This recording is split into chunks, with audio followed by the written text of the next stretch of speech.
Assalamualaikum warahmatullahi wabarakatuh. Kembali lagi di channel saya, Silvi. Di video kali ini kita akan membahas mengenai soal P3K kompetensi teknis untuk jabatan pengelola layanan operasional part 4. Jenis soal ini sudah sesuai dengan kisi-kisi dari Kemenpan RB yang terbaru dan terbit di tanggal 29 November 2024 kemarin ya.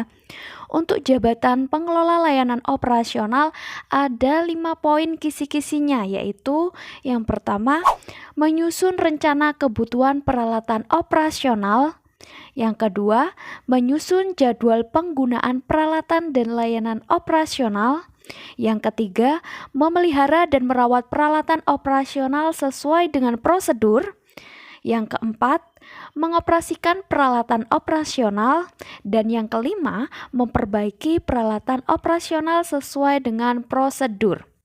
Untuk soal yang lainnya bisa disimak di playlist saya ini dengan judul Pengelola Layanan Operasional dan Soal P3K. Bisa cek pada deskripsi video ini ya.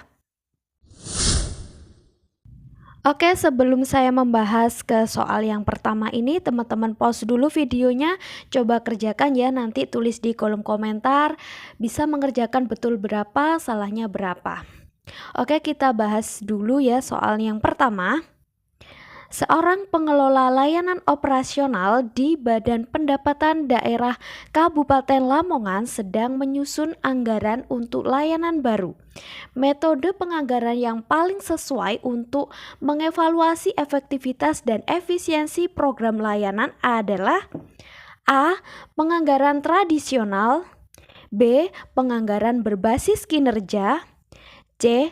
Penganggaran nol, zero based budgeting, D. Penganggaran inkremental, E. Penganggaran partisipatif. Mana nih yang benar? A, B, C, D, atau yang E? Untuk soal yang pertama ini sesuai dengan kisi-kisi nomor 1 ya, yaitu menyusun rencana kebutuhan peralatan operasional. Karena di sini yang ditanyakan adalah metode penganggaran yang paling sesuai. Berarti kalau ada metode berarti kita harus menyusun rencana ya. Kebutuhan peralatan operasional yang seperti apa? Yang efektif dan efisien. Yang benar adalah yang B ya, penganggaran berbasis kinerja. Penganggaran berbasis kinerja itu adalah metode yang paling sesuai karena menghubungkan alokasi daya dengan hasil yang terukur, memungkinkan evaluasi dan efisiensi program layanan. Kalau penganggaran tradisional itu apa sih? Suatu cara penyusunan anggaran di mana tidak didasarkan atas pemikiran dan analisa rangkaian kegiatan yang harus dilakukan untuk mencapai tujuan yang telah ditentukan. Kemudian penganggaran nol atau zero based budgeting itu adalah metode penganggaran yang mewajibkan setiap unit organisasi menyusun anggaran dari nol setiap periode. Kemudian penganggaran inkremental adalah anggaran yang disiapkan dengan mengambil anggaran periode berjalan atau kinerja aktual, menggunakannya sebagai dasar lalu menyesuaikannya dengan jumlah inkremental. Kemudian penganggaran partisipatif itu adalah sistem penyusunan anggaran yang melibatkan seluruh tingkatan manajer dalam menetapkan anggaran. Jadi jawaban yang sesuai untuk soal yang pertama ini adalah yang B ya teman-teman, penganggaran berbasis kinerja. Bisa dipahami ya. Lanjut ke soal nomor 2. Dalam melakukan analisis kebutuhan layanan, seorang pengelola layanan operasional menggunakan teknik Voice of Customer atau VOC. Manakah dari berikut ini yang bukan merupakan metode pengumpulan data VOC? Bukan ya, di garis bawahi ini ada kata bukan. A. Survei kepuasan pelanggan, B. Focus group discussion, C. Analisis keluhan pelanggan, D. Observasi langsung, E. Analisis rasio keuangan. Mana nih jawaban yang tepat? Untuk soal nomor 2 ini masuk di kisi-kisi nomor 1 ya, yaitu menyusun rencana kebutuhan peralatan operasional. Jawaban yang tepat adalah yang E. Analisis rasio keuangan bukan merupakan metode pengumpulan data voice of customer. Metode ini lebih terkait dengan analisis kinerja keuangan organisasi, bukan untuk mendengarkan kebutuhan dan preferensi pelanggan. Jawaban yang tepat adalah yang E. Bisa dipahami. Oke, lanjut ke soal nomor 3. Teman-teman pause dulu videonya, kerjakan dulu ya. Oke, kita bahas. Dalam analisis kebutuhan layanan, seorang pengelola layanan operasional di Dinas Kependudukan dan Catatan Sipil menggunakan metode Voice of Customer atau VOC. Apa kelemahan utama dari metode ini yang harus diantisipasi oleh seorang pengelola layanan operasional? Nah, di sini ada kata-kata kelemahan utama, berarti kita harus memperbaiki kelemahan tersebut ya, dan ini sesuai dengan kisi-kisi nomor 5, yaitu memperbaiki peralatan operasional sesuai dengan prosedur. Mana nih jawaban yang tepat? A. Terlalu mahal untuk diimplementasikan. B. Membutuhkan waktu yang sangat lama. C. Dapat menghasilkan harapan yang tidak realistis. D. Hanya efektif untuk layanan berbasis teknologi. E. Tidak dapat mengukur kepuasan pelanggan. Mana nih jawaban yang tepat untuk soal nomor 3? Jawaban yang tepat adalah yang C ya. Jadi kelemahan utama metode Voice of Customer yang harus diantisipasi adalah kemungkinan menghasilkan harapan yang tidak realistis. Pelanggan mungkin mengungkapkan keinginan yang sulit atau tidak mungkin dipenuhi dalam konteks batasan anggaran, teknologi, atau regulasi yang ada. Seorang pengelola layanan operasional harus mampu menyeimbangkan input pelanggan dengan realitas operasional. Jadi jawaban yang tepat adalah yang C, dapat menghasilkan harapan yang tidak realistis. Oke, lanjut soal nomor 4. Pause dulu videonya, kerjakan dulu ya teman-teman. Oke, kita bahas. Seorang pengelola layanan operasional di kantor Dinas Pendidikan sedang melakukan analisis kebutuhan layanan. Manakah dari berikut ini yang bukan merupakan tahapan dalam analisis kebutuhan layanan? Ingat, ada kata bukan, berarti yang salah ya teman-teman. A. Identifikasi pemangku kepentingan. B. Pengumpulan data historis layanan. C. Penyusunan anggaran layanan. D. Analisis kesenjangan layanan. E. Pemetaan proses bisnis terkait layanan. Mana nih jawabannya? A, B, C, D, atau yang E? Untuk pertanyaan nomor 4 ini sesuai dengan kisi-kisi nomor 2 ya, yaitu menyusun jadwal penggunaan peralatan dan layanan operasional. Karena di sini yang ditanyakan adalah tahapan dalam analisis kebutuhan layanan. Jadi tahapan itu ada tahapan 1, 2, 3, 4. Jadi sama seperti kayak menyusun jadwal penggunaan ya. Mana nih jawaban yang tepat? Jawaban yang tepat adalah yang C ya, penyusunan anggaran layanan.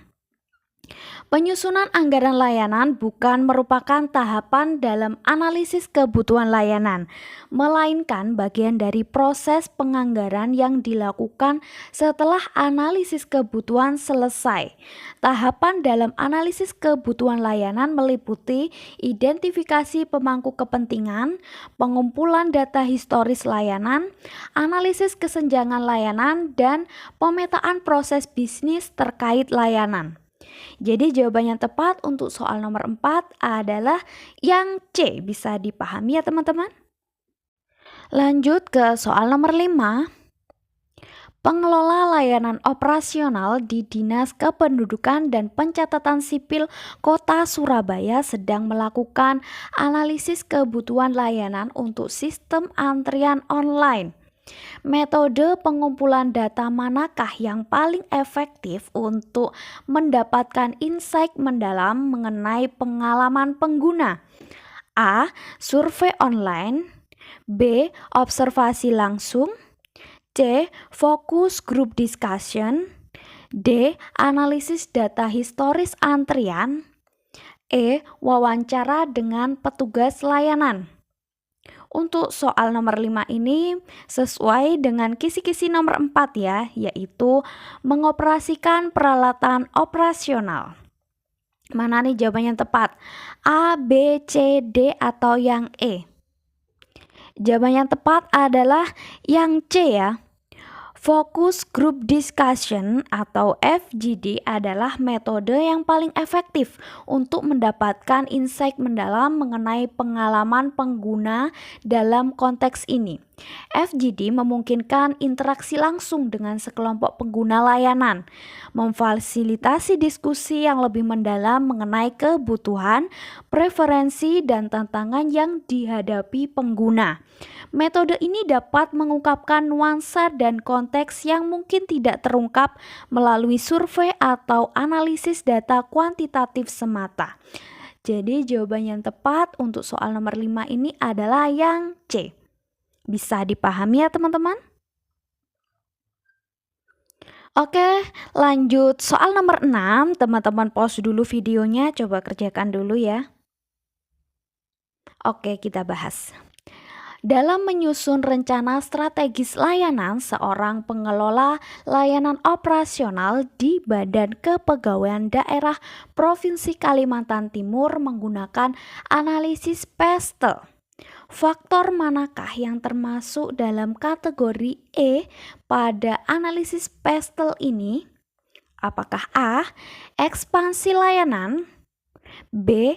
Efisiensi operasional, C. Ekonomi kinerja, D. Evaluasi kinerja, E. Ekologi dan lingkungan. Untuk soal nomor 6 ini sesuai dengan kisi-kisi nomor 3 dan nomor 4 ya. Nomor 3 yaitu memelihara dan merawat peralatan operasional sesuai dengan prosedur. Kemudian yang keempat, mengoperasikan peralatan operasional. Jawaban yang tepat adalah yang E, ekologi dan lingkungan. Dalam analisis PESTEL, E mengacu pada faktor ekologi dan lingkungan. Analisis PESTEL mencakup faktor-faktor politik, ekonomi, sosial, teknologi, ekologi atau lingkungan, dan legal yang dapat mempengaruhi strategi dan operasi organisasi. Dalam konteks layanan publik, faktor ekologi dan lingkungan bisa meliputi kebijakan lingkungan, regulasi terkait sustainability, atau tren green teknologi yang dapat mempengaruhi penyediaan layanan. Jadi jawaban yang tepat untuk soal nomor 6 ini adalah yang E, yaitu ekologi dan lingkungan. Bisa dipahami ya teman-teman? Oke, lanjut ke soal nomor 7. Teman-teman pause dulu videonya. Kita bahas ya. Seorang pengelola layanan operasional di Kementerian Pendidikan dan Kebudayaan sedang menyusun rencana strategis layanan untuk sistem informasi akademik nasional. Pendekatan manakah yang paling tepat untuk mengidentifikasi kebutuhan layanan di masa depan? A. Analisis tren historis. B. Benchmarking dengan negara lain. C. Foresight analysis. D. Cost benefit analysis. E. Cost benefit akademik. Untuk soal nomor 7 ini sesuai dengan kisi-kisi nomor 1 ya, yaitu menyusun rencana kebutuhan peralatan operasional. Mana nih jawaban yang tepat untuk soal nomor 7?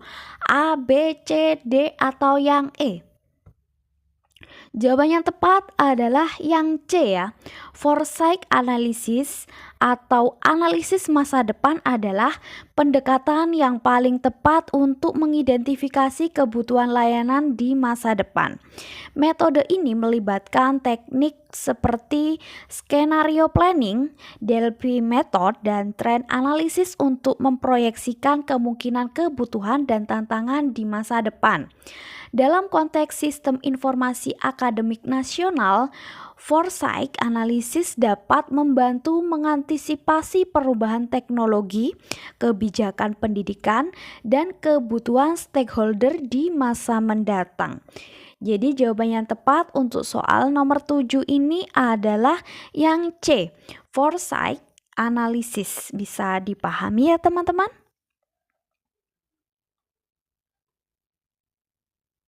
Oke, lanjut soal nomor 8. Teman-teman pause dulu videonya, coba kerjakan dulu ya.